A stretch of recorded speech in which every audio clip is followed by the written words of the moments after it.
Hello, hello, hello, and welcome to the Midday Show. I'm your host, Kyle Janis. We're back again for another episode of Brandlive's newest bi-weekly web series, all about real conversations with real experts in the world of webinars. And have we got another great show for you in store today. Every episode, we're talking with amazing thought leaders, doers, and makers in the world of webinars, right here in the studio. Then immediately after, stick around for the live Q&A with our special guest. Send us your comments and questions anytime during the broadcast, and stay tuned to get all of your answers live.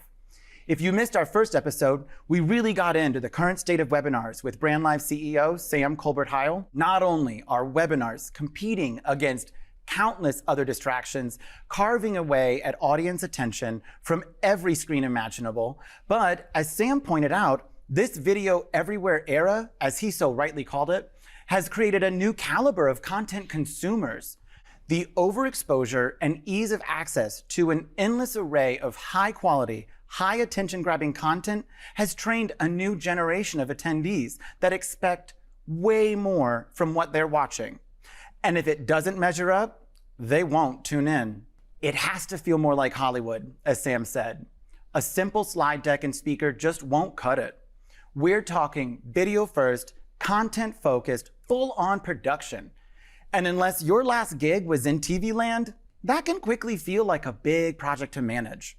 Which is why I am so excited to introduce our special guest here in the studio today, Brandlive's webinar and events project manager, Ben Gersh, who partners with companies around the globe to design, develop, and deliver amazing webinars, events, and video comms alike. Without further ado, join me in welcoming Ben Gersh to the Midday Show. Ben, welcome. What's up, Kyle? Thank you so much for joining us. Oh, it's great to be here. Thanks for having me. Yeah. What an adventure it was to get you in the studio, but I'm sure glad we made it. That's fair. Yeah, happy to be here. Ben, I gotta say, so while I was stalking you in preparation for this interview, I got onto your LinkedIn, and in your own words, I quote, Oh boy. I'm proud to call the event industry my home. I'm somewhat of a special events Swiss Army knife, which I loved. And then I kept reading how true that statement really is. Dance teacher, founder of your own events company, shout out to Higher Ground Entertainment. But you're also one of Brandlive's premier project managers, helping the world's biggest companies produce webinars and events that elevate, engage, and excite. So let me ask you, what is it about the event space, in person and online, that really excites you? Well, I think something about the energy of just this one-off nature of the event industry and being able to front load all the work and all the preparation and do 80% of that ahead of time and then show up on the day of and really just execute for our clients. And the audience sees that and they see these hopefully impactful, magical moments. Something about that just really keeps me coming back for more, I guess. I love it. So have you always been in the event scene, DJ Ben Gersh, or was there a defining moment that really compelled this passion? I mean, is there a fun story here? Well, I was definitely always the kid who fought for the aux cord to play the music, so that was always there. But I got into this world actually through dance. So something about music, connection, and people, I think really brought me into this world. It started there, into DJing and whatnot. Working in catering, working at restaurants, and working in the private and corporate event space. So I think it's always kind of been there. At the end of the day, what I love the most is really just having a stage that we can show up on and just hit it out of the park for our clients, and all of the kind of interaction and the energy and just vibing with the people. That's why I'm here. So taking it from the dance floor and DJ booth to the digital event space, as your role as a project manager at Brandlive. And before we get into that, talk to me about what it is to be a Brandlive project manager. Like, as a just general overview, what's that role? What's the scope? Just walk us through what it is that you do. Yeah, I find myself as like part coach, part cheerleader, and part product expert that's really guiding our clients through this journey. So there's definitely a different approach that we'll take based on who we're working with, based on how much they want to get their hands dirty and really build out the experience, versus having someone like myself and like our amazing creative team, Brandlive Studios, jump in and kind of take on a lot of that work too. So ultimately, at the end of the day, I am their guide and their shepherd from the beginning all the way through the event and post into kind of debriefs and whatnot. So I'm really here to oversee the whole project, to hold their hand, and ideally, ultimately, to just have them be the hero at the end of the day, so that everything just goes well for their audience, for their clients, for their leadership, for everyone involved. I love that. And I really love the perspective of putting them in the position of being that hero. You know what I mean? At the end of the day, highlighting them as the main kudos for this awesome event that you guys exactly have together. Yeah, I always say, like, we want to be the glue, not the glitter. We're helping put things together, but they should be the ones shining. I really love that. Right on, right on. So you're running the show but behind the scenes, Yep. all the way from idea to implementation to execution, and then even after an evaluation. Definitely. Cool. So in the last episode, we had Sam here in the hot seat, and he really made the case that in order to save webinars, we've got to put that focus back onto the content. We've got to make webinars worth watching. Yeah. And Sam shared how Brandlive really intently looked to Hollywood to learn from that production process and how they produce that great content that keeps us glued to every screen. Being on the front lines of Brandlive event management, how does that Hollywood production mindset show up in the Brandlive event management process? Sure. Yeah. Well, I agree with everything you just said, obviously, and Sam lays it out really well. I think ultimately we're just in such a different space now, right? Like, attention spans are so short. There's so much great content out there. So for us, it always will start with who's your audience? What are you trying to accomplish?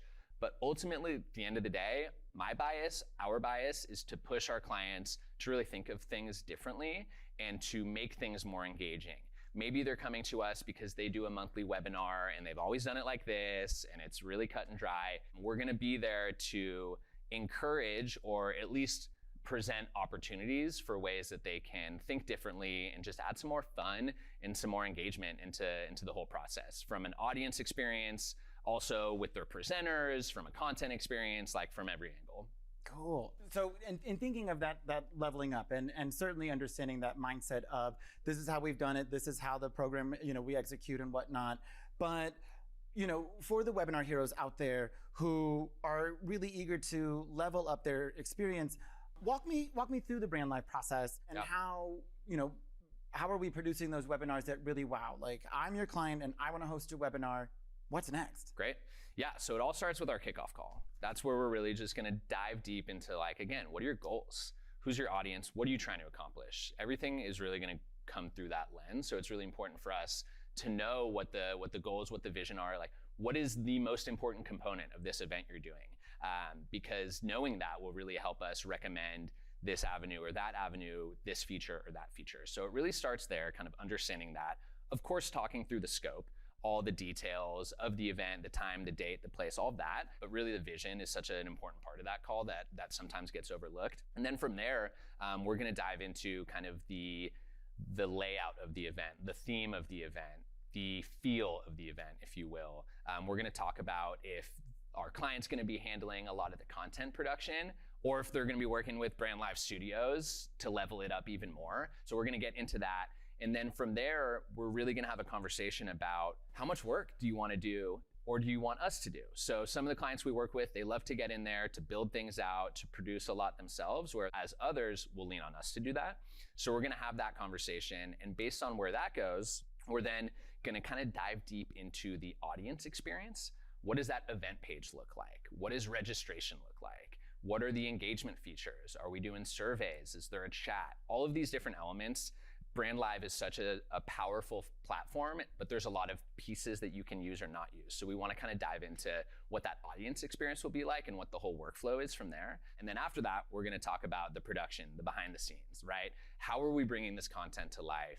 How are we bringing your presenters on screen? How can we elevate that experience even more? We're gonna set up tech checks and rehearsals with all of your presenters, hopefully even invite them into our studio here in Portland, and really kind of dive into what that piece will look like so that we can bring them together, both audience experience and the presenters, the production, all of that. And then of course there's the event itself, putting together a game plan for who's owning what, how we are supporting them, all of those contingencies for what we're gonna do to pivot. And then from there, of course, having a great debrief after and really learning what went well, what can we do better in the future, how can we level it up even more next time, so next time we can level it up even more. It really starts with the intention.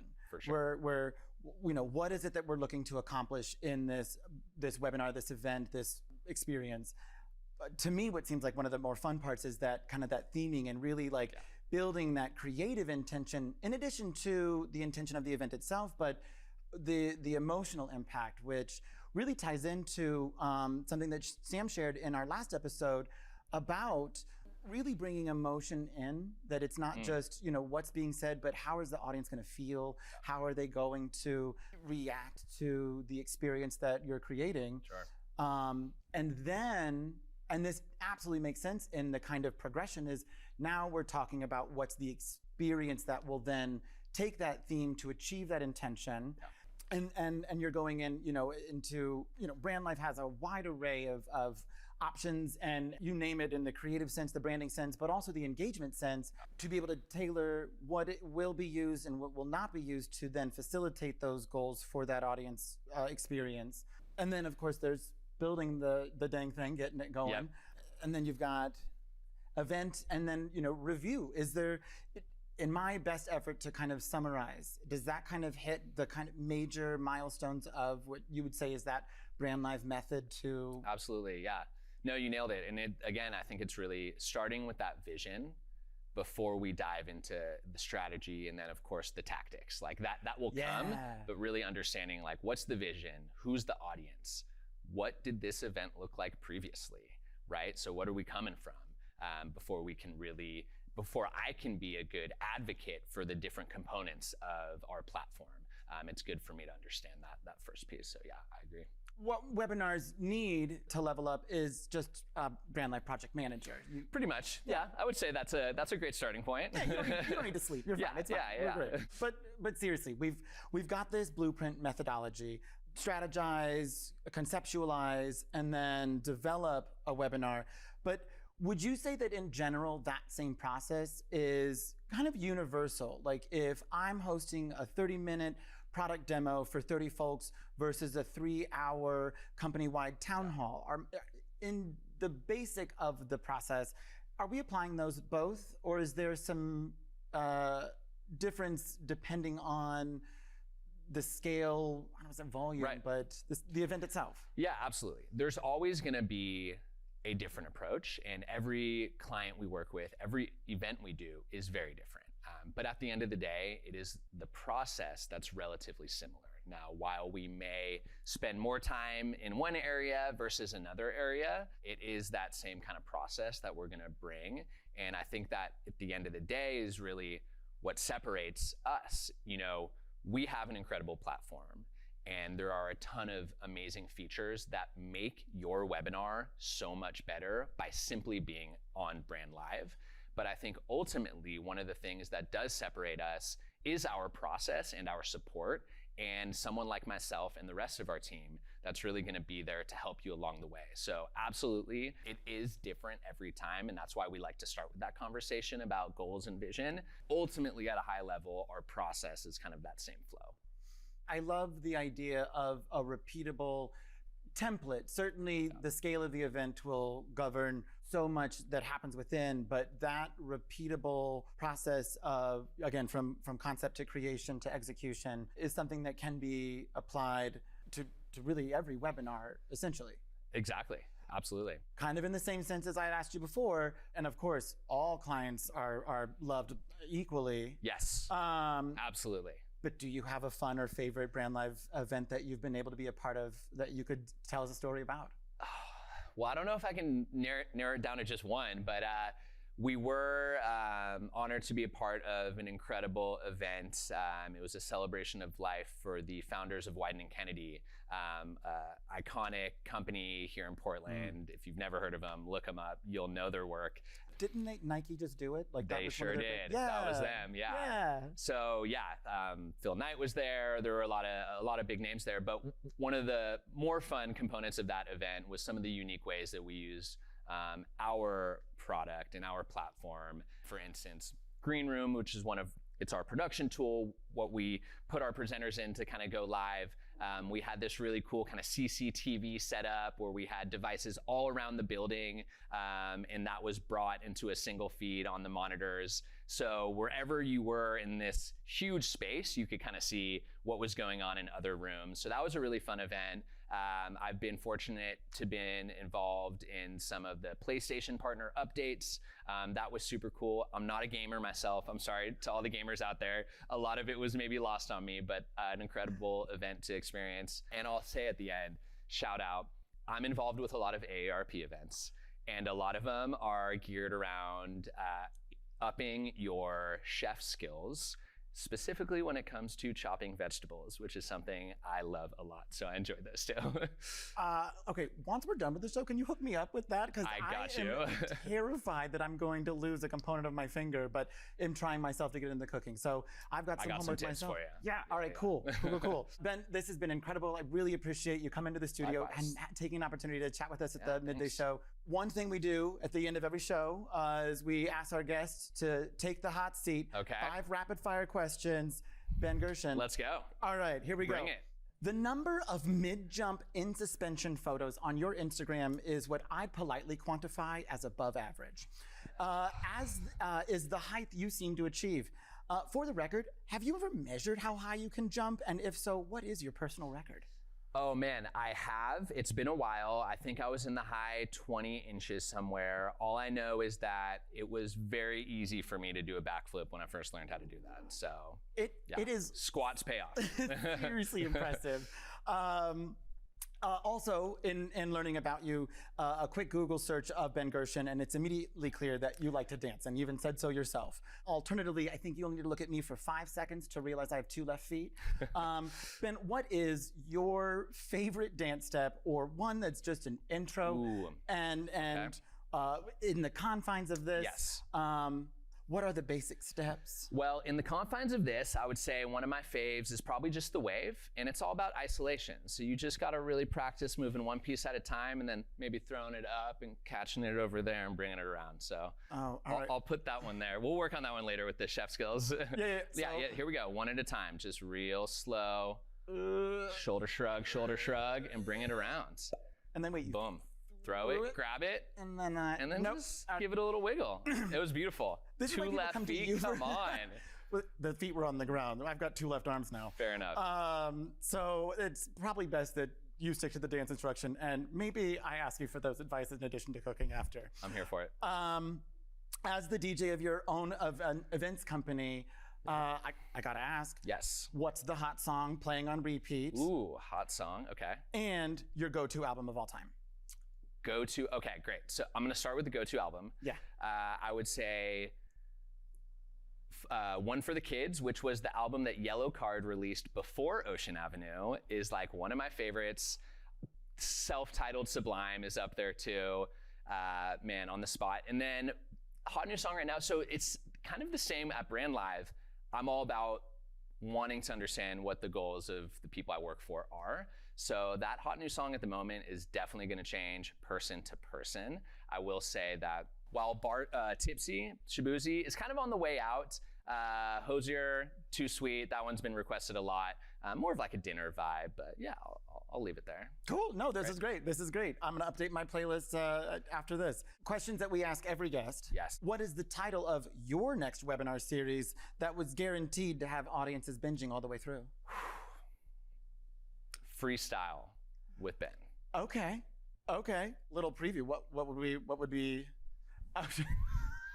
Okay, consider me one of your first registrations. Perfect. And then lastly, if you could rebrand webinars, what would be the new name that we'd be calling them? Showtime. Cool. So we'd be watching a Showtime. We're watching a Showtime. I love it. I love it. Well, Ben, once again, thank you so much. And to all of you out there, please stick around for the Q&A coming up live just after this. Thanks for watching The Midday Show. We'll see you in a sec.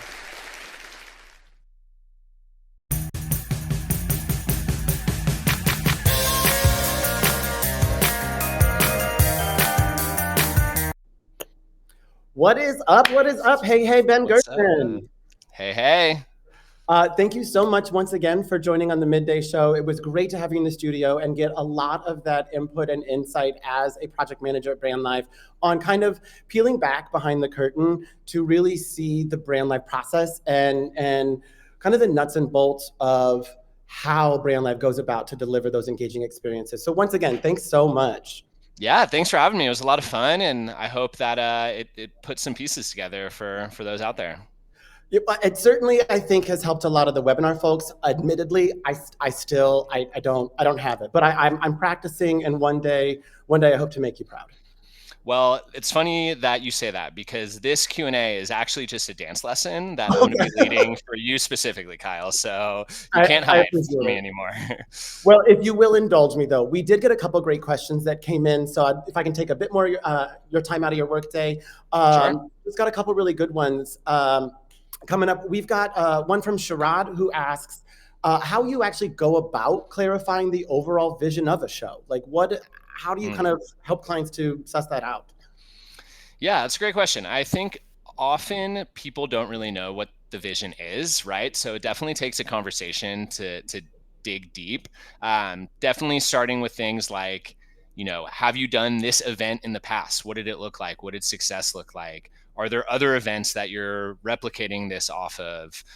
What have you liked? What have you not liked at events, webinars, all hands meetings, things like that in the past? So those are some good questions to kind of get the ball rolling.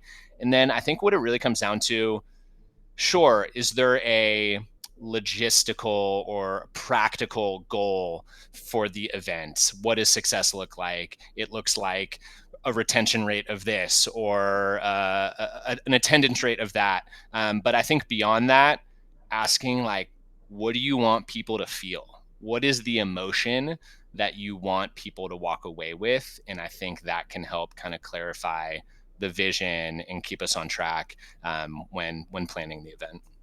Yeah. And I like kind of the looking back, what have you done to kind of help build where you're going, but as well, take inspiration from what is happening that gets you excited and how can you then emulate that in your own program?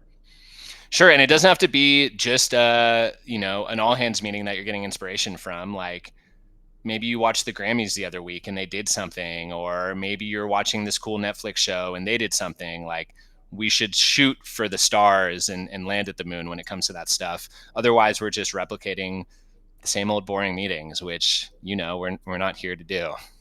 I can tell that we both saw the same inspirational posters in the halls of our elementary school. Next question coming at you. This one's from Mark and asks, how long before the show date do you actually start that planning process? Now. Don't wait. Reach out. Let's start. No, I joke, but really the more time, the better. It's always going to be beneficial to have a longer ramp up and really get things where you all want. I would say the sweet spot is probably somewhere between 6 weeks to 3 months, depending on the complexity of the show. If it's a really kind of standard rinse and repeat webinar that you're doing on a weekly or a monthly basis, we probably need a little less time for that. But if there's a lot of presenters, particularly, we're going to need to coordinate with their schedules and all of that. So there's never a too early, and there is a too late, although we will make it happen. But yeah, just reach out, even if it's just to save the dates and get something on the books. Let's get it started right now. Pick up the phone.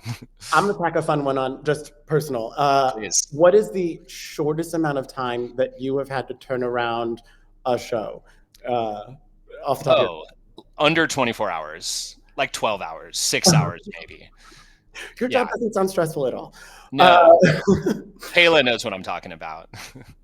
This one comes in from Kaylani. How do you decide which platform tools to use and not use? It kind of comes back to the vision, depending on what we're aiming at, that's going to inform what we recommend in terms of the tools.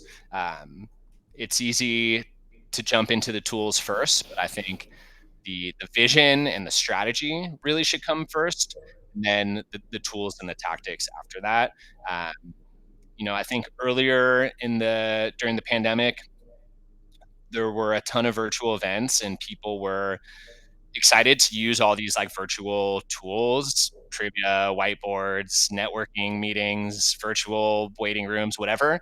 I think as time has gone on, some of those feel maybe a little more gimmicky, and our focus is really to make sure that the content is center stage, but also that we're utilizing, to the extent we are utilizing some of our awesome like engagement tools or other third-party platforms that you may be integrating with, like let's use them to support your vision. Let's not just throw them in there to distract people or take away from the actual show itself. Totally makes sense. And if I can tack one on to Kaylani's question is it kind of a less is more approach or just right tools to achieve the objective? Like, how do you balance that?